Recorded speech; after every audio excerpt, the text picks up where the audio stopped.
6 and in an English one. Okay, good. An English edition. Yeah, page 146. 25 in this. No, maybe 32. Just to make it confusing, we decided to make all different versions of the Tanya. Just so. I think we already read this part, no? We did. We're What chapter is it? chapter 32. Lamed Bet.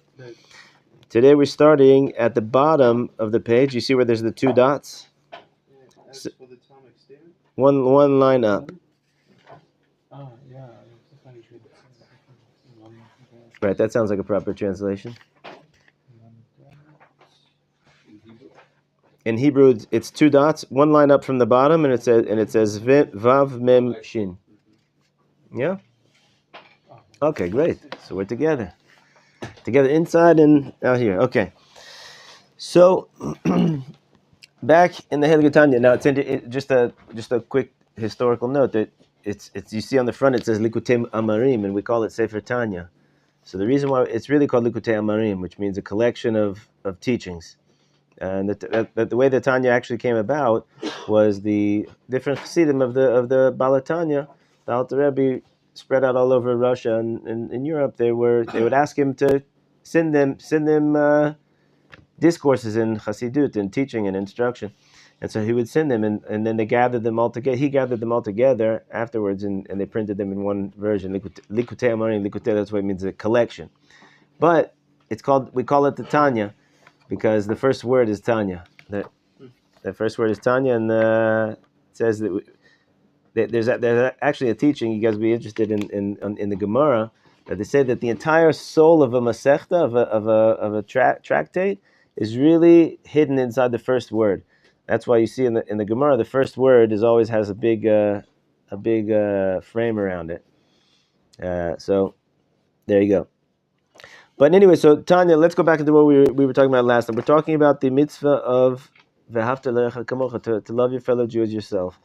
And we said that how could it be that Hillel Hazaken, Hillel our elder, the great sage Hillel, said that this is the entire Torah.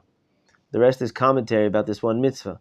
So the way that the Rebbe explained it in a beautiful way is that because the whole essence of the Torah is to elevate our soul over our body. Meaning not to push our body and to destroy our body. Of course, like we said last time, in our tradition, we're supposed to sanctify our body. We're supposed to use our body. You're not allowed to be abstinent and not get married. You have to get married. You have to eat. We have mitzvahs to have sudot, to have Shabbos food, Yom Tov, etc. We even have a special mitzvah to take care of your body. To take care of your body. But the essence of the body is really for the soul. And therefore, our goal is to constantly be elevating the spiritual over the physical, right? That they work together, but we know who's in the driver's seat and who's the passenger, right? Or who's the car, right? So, and therefore, the Rebbe said that there's an easy way for you to come to the mitzvah of loving your fellow Jew. And the easy way is by doing just that, elevating your soul over your body. Take off my sweater here. Because whenever we get, there's like two different tracks, kind of. You can be in the track of, I see myself as a separate being from all the other Jewish people, right? And I've got my life, you've got yours, I've got my history, you've got yours. And then that's usually where we get caught up in, well, he did this to me, or I don't like him because he's not like this, right? And that's really when we're looking in a physical sense. And then you just take yourself out of that world, bichlal, entirely to another world of viewing yourself as a soul. You've got a soul, I've got a soul, and our souls are really one and the same. Our souls are really one thing. That's why we're called brothers, right? We're called brothers. And if you do that, so says the Tanya, you sidestep all the different necessary methods to coming to love another person and to get along with another person, interpersonal relationships, right? There's so much we could work on in that category. But the Rebbe says, I've got an easy derech for you to just sidestep all that. It's a shortcut to come to loving every single Jew, no matter what he is, no matter what he's done, no matter what, right? What connection, whatever connection you don't feel. So that's what we said last time. And we said, and last point we said is that, and also because really our goal is to, right? This is the main teaching of the Tanya. One of the main teachings of the Tanya is to draw Hashem down into this world, right? So the way that you draw down Hashem down into this world is you have to have a kli, you have to have a receptacle to be able to receive Hashem, right? Just like the Mishkan was the place where HaKadosh Baruch Hu was the most felt, it's the most tangible, it's the most experiential, right? To be able to feel Hashem in the world. You have to have the Mishkan. If you don't have the Mishkan, this is why we're still crying, right? Over the Beit HaMikdash. We still don't have the Beit HaMikdash. It seems like a funny thing.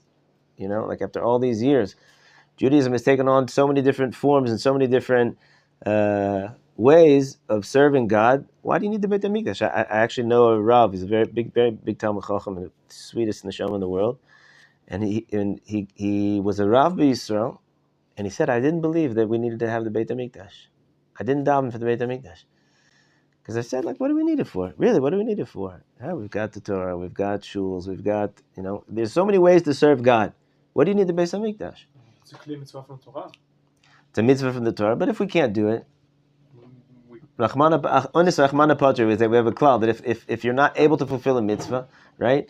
You're stuck in Siberia and it's Pesach and you can't get matzahs. So that's why we go to school. We also can pray in our homes.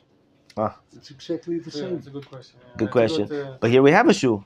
So we need to go there to have minyan to. Right. If you don't have a shul, so then okay. So we don't. If you're not able to go to shul, if you're in communist Russia, right? So then you can't go to shul. So you daven at home. It's motivation. Right. I mean, I'm just playing devil's advocate here. You wanted to say something? No, I think we need the Beit Mikdash to have a God's presence on the earth. Oh, that's ultimately everything you guys said is correct. But ultimately, that's the reason. Hashem wants to be here in a way that we feel Him, that we're together with Him, that we don't have doubts about it, right? You guys know, I'll just say just one more amazing thing, and then I promise we're going to jump into the words of the Tanya. Enough of my words.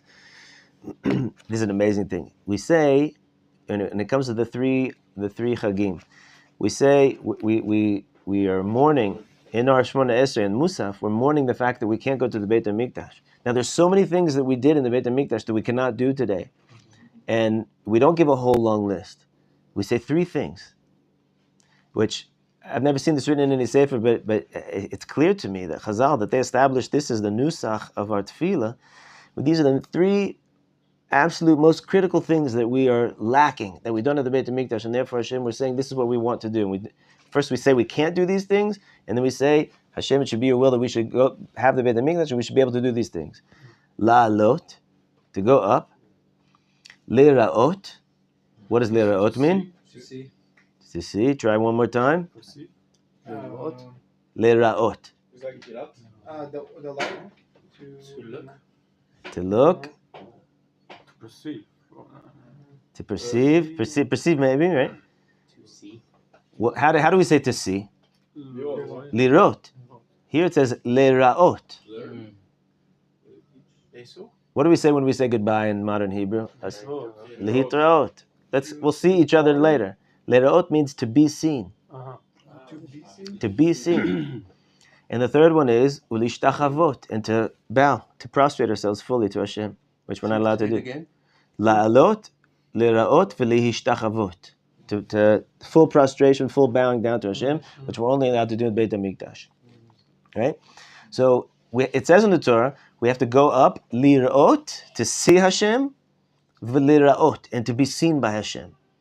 So basic pshat means Hashem wants to see you there. You got to be there. You also have to show up. Hashem's taking roll, so to speak. Every man has to go. But it begs the question, gentlemen, right? Can Hashem not see me in Uzbekistan or in Africa or in Houston, Texas? Can Hashem not see me? Does Hashem needs me to go up to the Beit HaMikdash to see me? I can understand if Chazal tell me the whole thing that I'm hurting about is that I can't go up and to see God. Like that's exactly what we're saying here, right? We want the Beit HaMikdash because that's a place where Hashem, we can feel Him, right? So there's a deeper level here. It's not just that we can see God; It's that we can feel, and this is what you said, to perceive. We feel Hashem is looking at me. In other words, I know that Hashem sees me here, right? But why can I still do things that are not necessarily according to halacha? According to how can I go against Hashem's God will if I really believe that Hashem is looking at me right now? Right? I don't feel it. So the Beit HaMikdash is like a place where you can really feel the Shekhinah. Exactly. In the world. Right. And not just the Shekhinah, like in general, you feel a personal relationship with Hashem. Hashem sees me right now. Right? Can you imagine what that's like to be? This is why we love to go to the kotel. This is right. So for those that are able to feel it, right? It's like Gan Eden, right? Right. It's like You can say Gan Eden was like the Beit Mikdash in time of Adam. Absolutely. And now here's the Beit Mikdash. So you're going to Hebron. So you're going back to Eden. Right. The Shabbos, You got that. So I'll tell you guys a story. This is a beautiful story about my youngest son. And now he's 6, but when he was I don't know, he must have been like one and a half years old. So I was sitting next to him on the couch. It's one of my favorite stories. I was sitting next to him on the couch, and you know how children that have fathers that have long beards, and they want their father's attention. You know what they do? So he's sitting next to me over here. I'm like reading a book or something, and I look at him. He's just smiling. I thought he wanted something. I don't know. He wants my attention. Wants to show me something. Oh, he's just smiling. So I go back to reading. After a second, he pulls me again, and he's smiling. Okay, go back again. He pulls me the third time, and I realize this is the most amazing thing. He's saying, Abba, it's okay. I know that we're next to each other. I need you to be looking at me. I want to feel what it's like that you're looking at me. Right? There's a simcha in being seen by Kadosh Baruch Hu. Right? Lahavdil for me, but. So we're embarrassed to ask from other people, give me attention. But my son, not embarrassed to ask. It was a beautiful moment, a very deep teaching. The Rabbi says that you can learn so much about Avodat Hashem by watching babies and children. Also, they're pure, Rabbi. They're pure. They're pure. They haven't tasted the taste of sin. Right. So you look at them, you're looking at holiness. Right. They haven't learned all the twisted ways that we learn how to be unhealthy in the world. Right. Where are we, Rabbi? We're on Perek Lamed Bet at the bottom of the first page. We're the 2 dots. We're going to start now. So a Kodesh Baruch Hu, we want to bring a Kodesh Baruch Hu. There's another way to bring a Kodesh Baruch Hu. Now, sorry, I promise you guys I'm going to go back in, but now I just have to say this one last thing, and then Bli Neder, I promised it. So we said the Beit HaMikdash is the place that it's the vessel that brings Hashem's presence into the world, right? It allows Hashem to be present. And that's why one of the things that it says in the pasuk about the Mishkan is Vayah Mishkan Echad, and the Mishkan was one. It was built and it was one. Hashem's oneness, which is inseparable with Hashem, can only be reflected in this world when the vessel that's holding it is one. The Mishkan was one. That's what it says. And so too, Am Yisrael, we have to be one in order to bring the revelation of Hashem through us. And that's why I said, you guys remember that we said the Arizal says that if there would be 10 Jews that really fulfilled the mitzvah of Ve'afta L'erecha Kamocha, right? We said that last week. Then that the redemption would start right then, because that's, even though it's only 1 million, but that's a pure vessel of oneness, right? So that's what we're trying to get, right? And therefore, when we have that as our mind, as our aspiration, so then when the guy cuts me off in the road, I'm going to be a little bit less agitated about it and say, you know what? There's bigger things. I've got bigger fish to fry over here, than to win this road rage battle. I need to bring the Shekhinah into the world. It's a little bit more important, right? Okay. I mean, that's our task. That's it's good. Our lively task. Right. But we forget that, and that's why we fall into machloket, into sinat chin. Okay. So now let's go back inside, downstairs where the 2 dots are. It says, Umashikatu b'Gemara. Okay, now we said very beautiful things about loving your fellow Jew, but it says something in the Gemara that seems to be a direct contradiction to this. It says, Shemi shero'eh b'chavero shechata. If you saw that your friend sinned, another Jew sinned, mitzvah lisnoto, it's a mitzvah to hate him. That's what it says in the Gemara. Right? V'gam lomar l'rabbo, shisnei, flip the page, and also to tell his Rav. You're supposed to tell on him to his rabbi, to show him show the rabbi that he's not a proper student. He's not really going in the ways, and so his rabbi should also hate him. Now that seems contradictory to everything we've ever learned about Judaism, right? Right. Right. So now let's see how the Tanya explains it. You guys know that I heard one of the tzaddikim of this generation said that a Jew, you can be a simple Jew, but you have to know a simple Jew is a deep person. You have to think deeply about everything. Rabbi Nachman says similar things. Right? They said to be simple is not simple. Oh, so a lot of tzaddikim said that, but specifically, when you see something in the Gemara that doesn't seem to make sense, or you see something in Chazal that doesn't seem to make sense, or it rubs you the wrong way, so there's something juicy and good there. But you have to look at, don't take it at face value. You have to know there's a deeper lesson there. Can you say it again? Like if something is... If you see something, and a lot of times we do this because we believe in God, we believe in the Torah, but we'll see something in our learning in the Gemara that rubs us the wrong way. It feels like, wait a minute, that doesn't really make sense. But we're like, okay, I'm going to put that on the side because I believe in God, right? And that's going to bother me, and not, it's going to bother my emunah. Don't do that. Look into it. You have to understand there's something deeper there. There used to be a rabbi that taught here when I was here before, Rabbi Frankenthal. Yeah. Oh, you guys met Rabbi Frankenthal, a good friend. Yaakov, right? Yeah, very special friend. So he told me something amazing. He's a moel. Why did he become a moel? The best reason I ever heard for anybody becoming a moel, first of all, his grandfather was a moel, but that's not why he became a moel. He became a moel because he said, when I would go to a bris, I felt like this is barbaric. It's barbaric. We're cutting a little baby, making him bleed, right? It just didn't make sense. So he said, I had to go into it. I had to learn what's this whole thing, the bris milah, until it became a moel, right? There's so many times in the Torah, there's something that doesn't seem right. I'm supposed to hate this? What does that mean to hate, right? Or like, that word sinah. We see that it says that Yaakov hated Leah. What does that mean? So we have to understand, what does the word hate mean? When we say hate in English in 2022, it doesn't mean the same thing as when the Torah uses the word sinah, right? A lot of times, Dafka, there's a little nuances between modern Hebrew and biblical Hebrew or Hebrew or from the Mishnaic Hebrew, right? To look into. But anyway, let's see what it's saying here. What is this talking about? When the Gemara says, if I see him doing a sin, I'm supposed to hate him.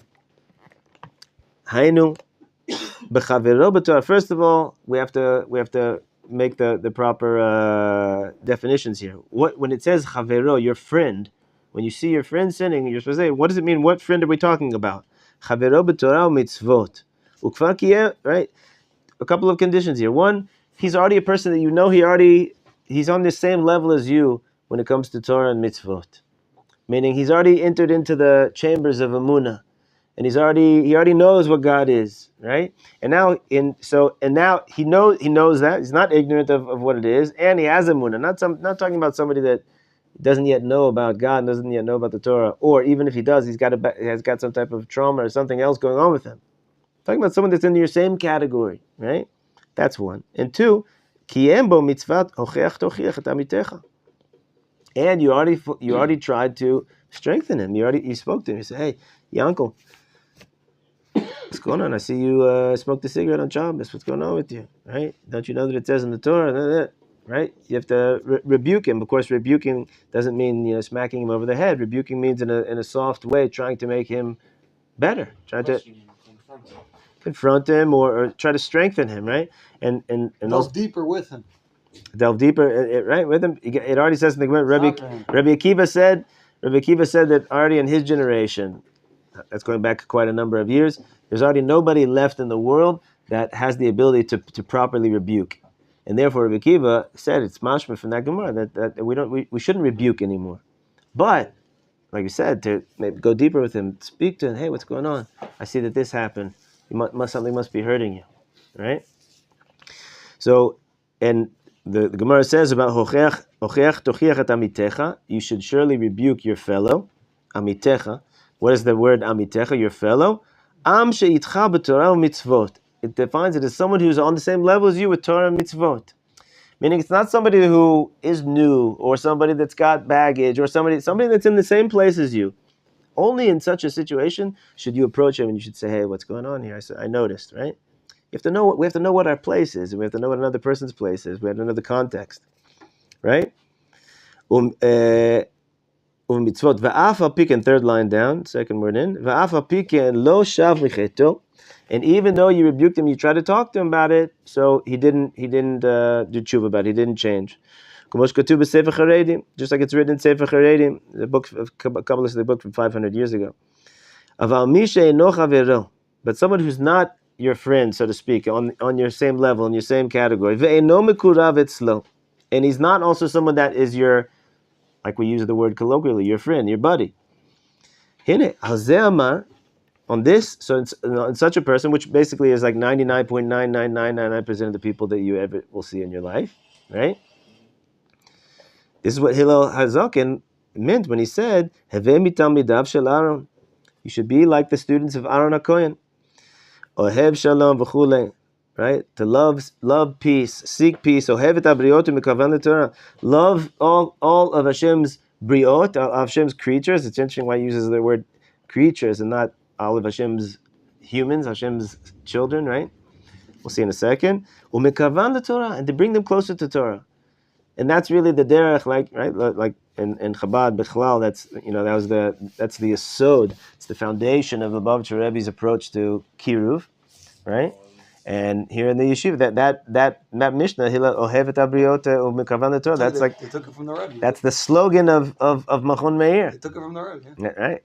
So, but the whole inyan is, this is the approach to your fellow Jew, right? We'll see here that there's pretty much no situation where except at the very very last line here where that Gemara really applies in the sense that we understood it, right? That really to push another Jew away.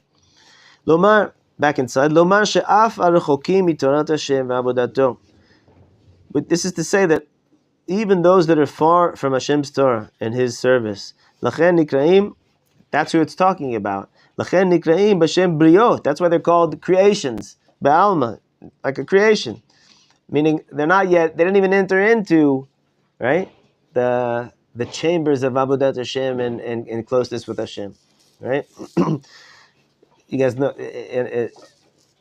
one of the main fundamentals in Chassidut, which really saved the universe, is to focus on how much Hashem loves us.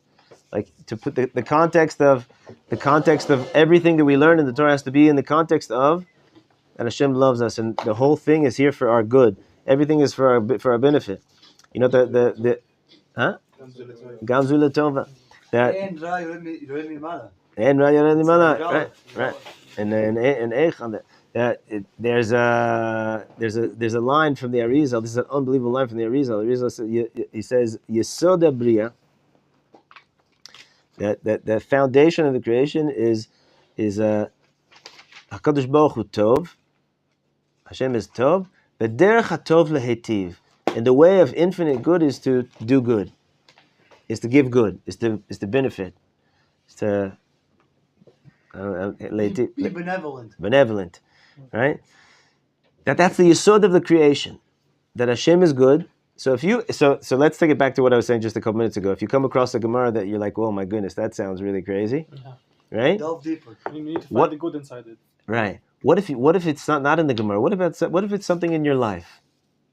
What if it's something in this world that's something difficult? Anything. Something painful. Delve deeper. Yeah. How can it be? I'll tell you. You guys want to hear an amazing mice about this? This is a great mice. You've heard of the Kedushas Levi, the Levi Yitzchak Mibraditchev.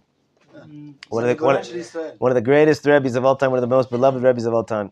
So it was Pesach Seder, and he was sitting with his whole family. He was already a little bit older at this point. His whole family and his grandchildren and his great grandchildren and all the students and everything. And it came to this sweet point where the grandson was going to say the 4 questions, the 4 kashas. The 4 kashas is difficult questions, right? That's what it's called. So they're waiting for the Rebbe's permission to say the next, to proceed and to say it. So the Rebbe starts getting really really emotional, which was very, very typical in the Kedushas Levi's house. And he starts talking to God, and he says, Ribono shel Olam. He says, you think I've got 4 kashas? 4 kashas? Only 4 kashas I've got. And these are kashas? These aren't kashas bichlal. These aren't difficult questions to answer. I've got real questions, Ribono shel Olam. I've got real pain. I've got kashas that I don't have an answer to. I've got kashas. How come the the yatomim, the orphans down the street? I don't have anybody to take care of them. How come the almana, the widow? How come she suffers so much? How come there's so much illness? How come there's so much suffering? How come the Kazakhs can come and kill? How come all these years and we're sitting in gullahs and we're falling deeper? And he's going on. This is the middle of Pesach Seder. Right? Sounds like Tisha B'Av. The big crowd. With a big family. And he's going on, and everybody's like sinking lower and lower in their chairs, and he's going, and this, and he's all the hardest kashas, right? Because the tzaddikim, they're not scared to ask the hardest kashas. And he goes on and on and on until he's literally crying. And he says, but tell me one thing. Tell me one thing. If you tell me this one thing, I don't have any kashas. Tell me that you still love us. Tell me that you still care about us. Tell me that our avodah still means something to you, and that we're doing something real here, and that you're still here with us. If you tell me that, I don't have any kashas. Kushiyam mikar later. All my kashas are erased from the beginning if I have an answer. And then it was like just total silence. You could hear a pin drop for like 5 minutes. Can you imagine? And the Rebbe's eyes are closed and he's crying. And all of a sudden, he starts smiling. So he got his answer. Ruach HaKodesh, and then everybody was super relieved. And he said to his grandson, okay, now you can ask the 4 kashas. Wow. Right? So when you have something difficult in your life, something difficult in the world, don't run away from it. Don't think, well, this must mean, right? I have to ask the kasha. But I have to go and I have to realize deeper, Hashem, I know that you're good and that everything you're doing in this world is for good. And I don't see it in this thing. I can't understand it. But I believe that it's good, right? Did the Rabbi respond? It was understood that he got the answer through Ruach HaKodesh. But he didn't relate. It was mashma that the answer that he was looking for, because he said the answer. He said, if you give me this answer, so then I don't have any kashas. So since he because he was going on and on. It wasn't like. Right, Rabbi? Huh? But now it's like in the Ma'aser Rabbi Shmuel, in Elisha, right? Hashem asked him for a bracha. Hashem, he had the chazon where Hashem, like, Hashem didn't. So. Right. The Kedusha Day was about Ruach HaKodesh. In a everyday, it was an everyday experience to have Ruach HaKodesh He was in the heavens. Right. But here it was an amazing thing because he was like saying. He wasn't like saying, I've got a kasha, but let's go weiter and do the seder. He said, I got a kasha and I'm not going for it until you, And so. Wow. It's interesting. I was reading somewhere in how Ginsburg was saying this, that what made Moshe Rabbeinu, that he never stopped asking questions. I forgot where it is Mofia, maybe last week in Niflaot.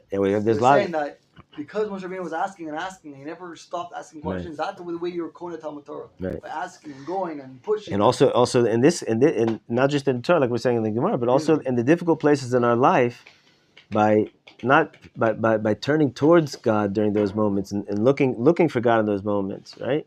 And coming to that emunah, even though we don't necessarily see, we don't have to have the Ruach HaKodesh like Kedushas Levi to be able to get that answer. But when we do that, that's when our emunah really gets built, all right? As opposed to saying, okay, well, that's a kasha, I'll save that for when Mashiach comes, right? Sometimes we have to do that. But okay, so Jews that are far away, b'shem briot ba'am. So that's why the Mishnah calls them just like creations, because they don't yet even have that relationship with God. So what's the derech? Tzarich lemoshchan b'chevlei avutot ahava. You have to draw them with powerful ropes of love. That's the derech. That's the derech. You wrap a thick rope around them with love. You give them a big hug and you pull them close. You take them, you bring them to God. Right? Because the place where God is a place of love. It's a place of good. We need to be there ourselves, right? But the only way that if we're gonna clap them and say, hey, you're sinning, there's a thing called Gehenna, so you're probably gonna make them run away as far as possible. That sounds like a very Christian way of putting it. Right? That's why it's not. It doesn't come. The Baal Shem Tov is there were so many magidim telling people where they were bad, they were nothing. With the Baal Shem Tov, he took upon to really to pull them with love. Pull them with love. And who knows what will help? You give this Yid a hug, you give him love. Who knows what will help? Maybe that'll help him. Maybe you'll be able to bring him closer to Torah. V'avodat Hashem, in service of God. V'hen lo, and if not, lo ifsid. And if you love the fellow Jew and it didn't bring him closer, so you say, okay, so what was it worth? You know?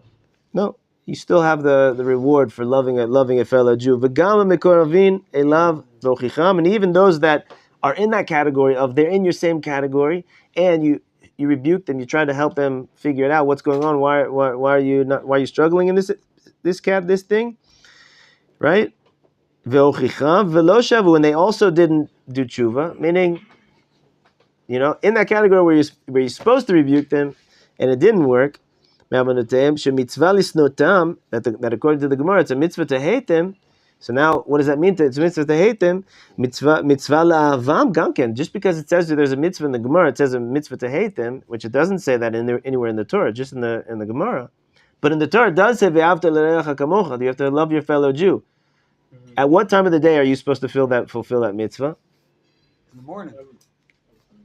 Every minute. Every minute. Not only that, every minute I have a mitzvah to love every Jew. So every time that I say, I love you, I love you, I love you, mitzvah from the Torah, right?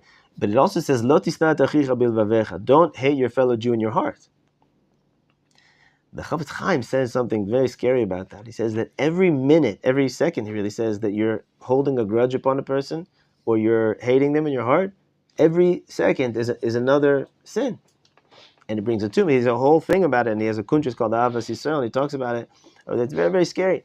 So what is it talking about? The Gemara, that I'm supposed to hate him. The pasuk says in the Torah that I'm not allowed to hate another Jew in my heart. So what does it mean I'm supposed to hate him?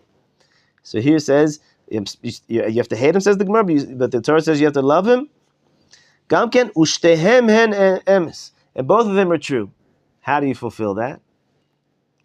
Sina mitzad harasha behem. I hate the evil that they're doing in the world, that they're causing in the world. I don't like the bad thing that they're doing. The act. Right. He's breaking Shabbos. I don't like that he's breaking Shabbos.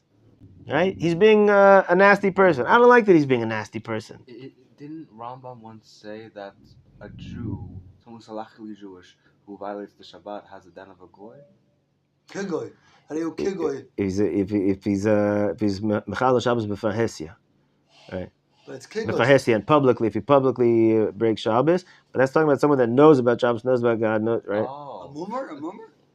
Didn't the Sanhedrin say that if someone doesn't know the halacha and that this is an avera, then they're not liable to punishment? Yeah, that's why people tell them when there's two witnesses. Tell him.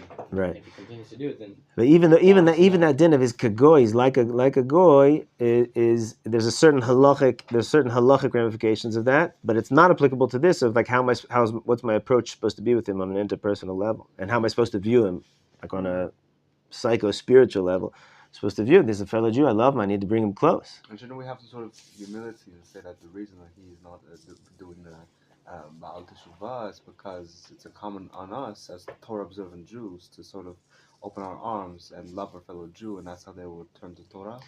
Yes and yes. He also has a responsibility, and we also have a responsibility. But yes. Yeah. I remember hearing, it was from Rabbi Vered, it was saying that our job is to worry about the mitzvot of a Jew, not the avirot of a Jew. Oh, beautiful. Beautiful. But here it is. I am supposed to be worried about his avera, but I'm not supposed to let that affect my love for him. So here he says, Sina mitzad harasha behem.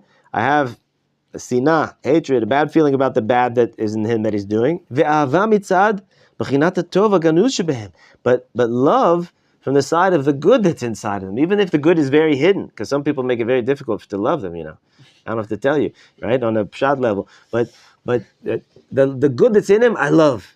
I love you, right? Even though you're doing all these bad things, right? And what's the good that's hidden inside of him? It's a spark of godliness, which that's the spark that's giving life to their soul. That's the essence of their soul, their godly soul. So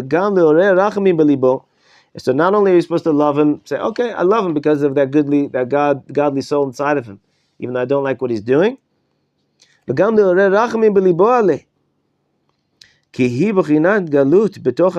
you also should feel compassion for him.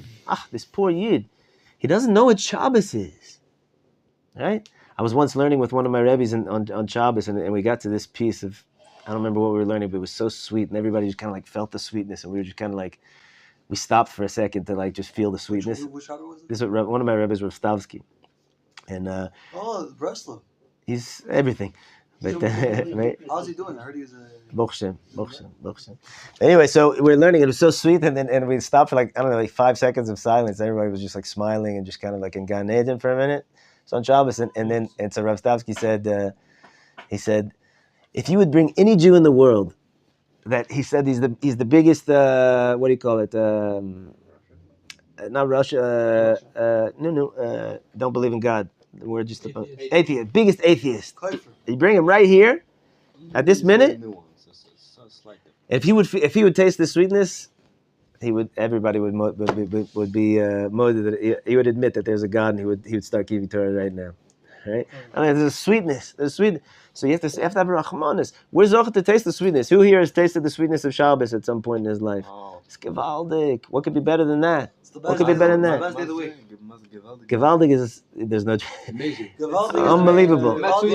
Yeah, you can't compare it to anything in the world. All the pleasures of this world, all the pleasures of this world pale in comparison to the pleasure of Shabbos, the pleasure of Yom Tov. Are you kidding me? If Sukkah sitting in the Sukkah in Eretz Yisrael, are you kidding me?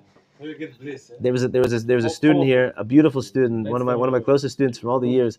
He was actually a Ger Tzedek, and he was having a really hard time, and took 2-3 times as long as any other student to get through his Giyur.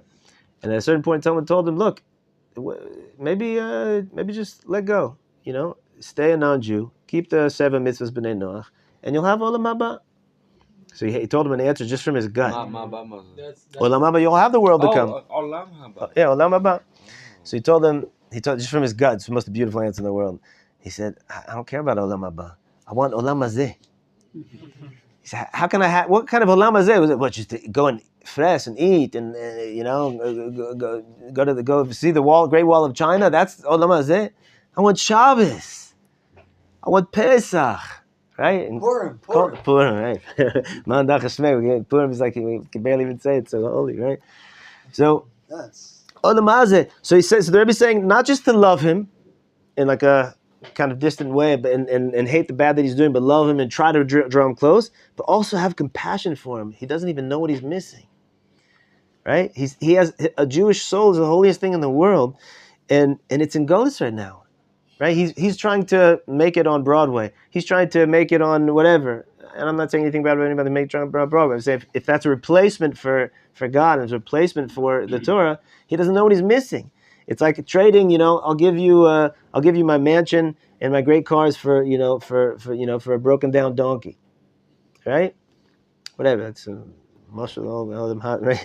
You have to have compassion.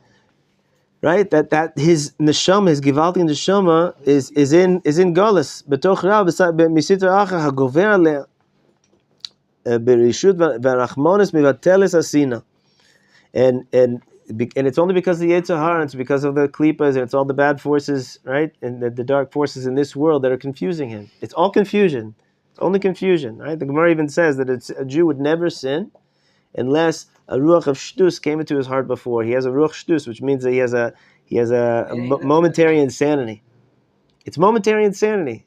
It's confusing. What are you talking about? I would trade this for this? Are you kidding me? I'll tell you in a minute. When we finish here, if there's still time, I'll tell you a mashal about it. But tell us, and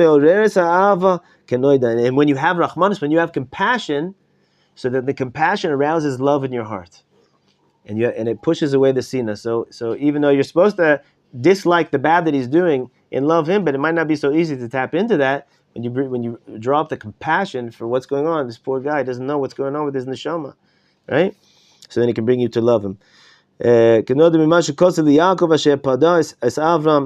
the pasuk says, Yaakov, which is compassion, redeems Avram. It redeems Avram, which is love, right? So sometimes compassion can bring you to love. Right, Rachmanis, you feel sorry, you have mercy for a person. V'lo amar David HaMelech al Shem tachlis hasina sineisim v'go me'ela al amini v'apikosim she'en lehem chelek belokei Yisrael. Kedisa b'Gemara Reish Perek Tes Zayin Shabbos. She says, and David HaMelech has a line that you might say, well, this kind of throws a spoke in the wheel of everything that we said. He says, tachlis hasina sineisim, that with absolute hatred I hate them. So who's it talking about? So it's talking about, it's talking about minim apikosim. Minim and apikosim are people who knew about God, and now they're going against God davka, right? Or that they're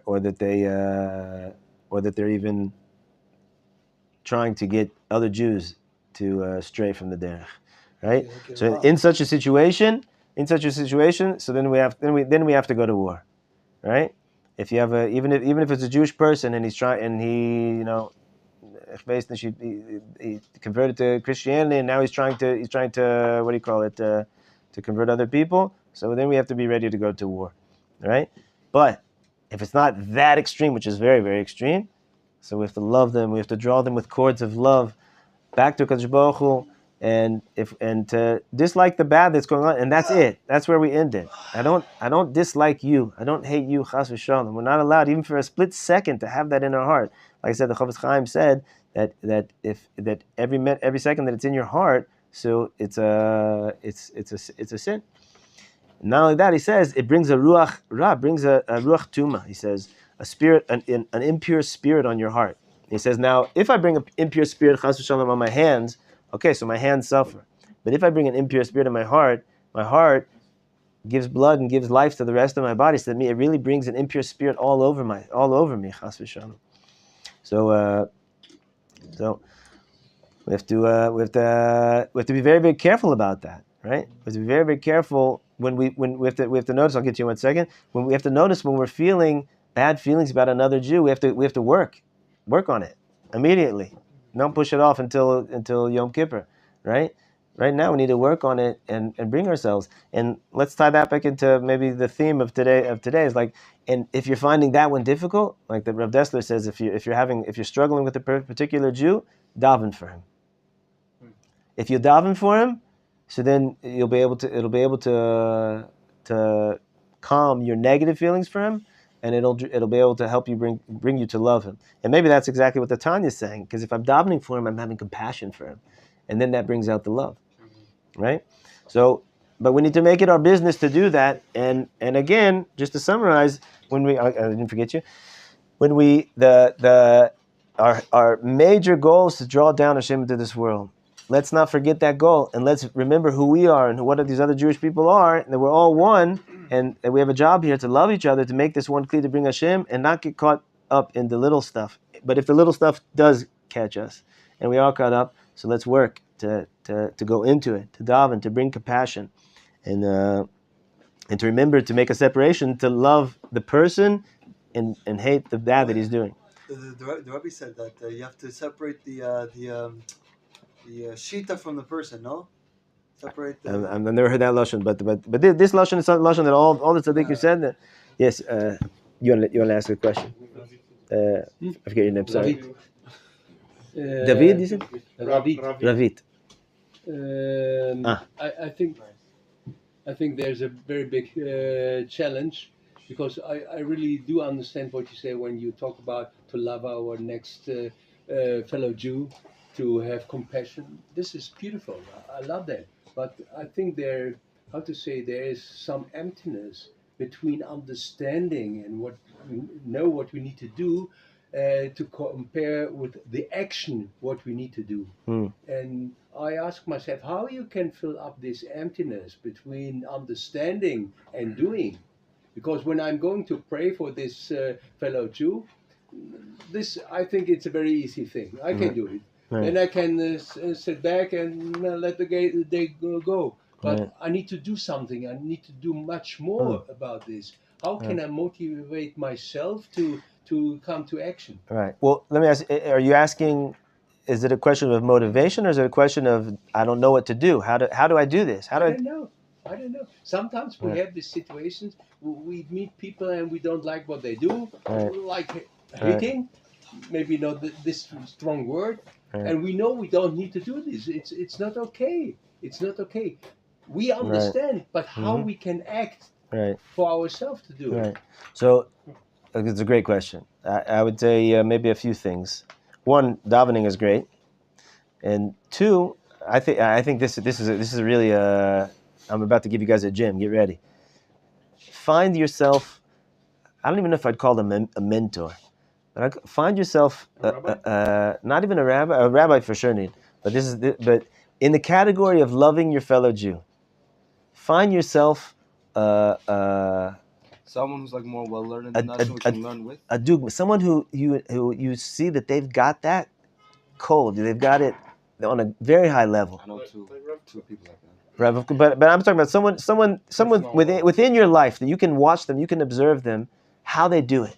How do they do it? Look how they love people. Look how they express it. Look how they talk to people. Look how they honor people, right? Look how they respond to people. Have someone that you got your eye on them. You don't even have to tell them, right? It could be Rav Rosh Hashiva. It could be Rav Listman. Whoever it is, someone you see and let them be your guide. You say, you know what? Let me at least try to do one of the things that they do. You know, I in my mind, I have a few examples in my own life that I have. And I can watch one of them walking around the Beit Midrash in the morning, saying Boker Tov to everybody, right? And everybody's like, okay, I'm learning. You know, it's weird. You know, you're coming up saying, gives it a warm handshake, eye contact, Boker Tov. It's really good to see you this morning. You told me that yesterday, I know, but it's really good to see you today also. Right? So find your example and start to build yourself, right? And that's really called shimush chachamim, right? To serve a Talmid Chacham, like to guide yourself after their gewaldik. Okay, thank you so much. Yeah, and that'll also give you motivation. So gentlemen, we finished the parak, and I promised you that we're going to go into a piece in Likutei Moharan next week. You guys, I'll give you the power of veto. If you want to keep on doing Tanya, whatever you want, and we can jump around, get different. What's the difference? We'll try and you'll see. I mean, even Tanya, each chapter is very different one from the next, but it's different. Rabbi Nachman. Are we ever going to study the Vilna Gaon? The Vilna Gaon, we could. It's really a shiur supposed to be in Chassidut, but the Vilna Gaon was also a Chassid, just not that kind of Chassid. Is the entire Tanya I wouldn't call him a Chassid. Is the entire Tanya based on pretty much just Havas? תודה רבה.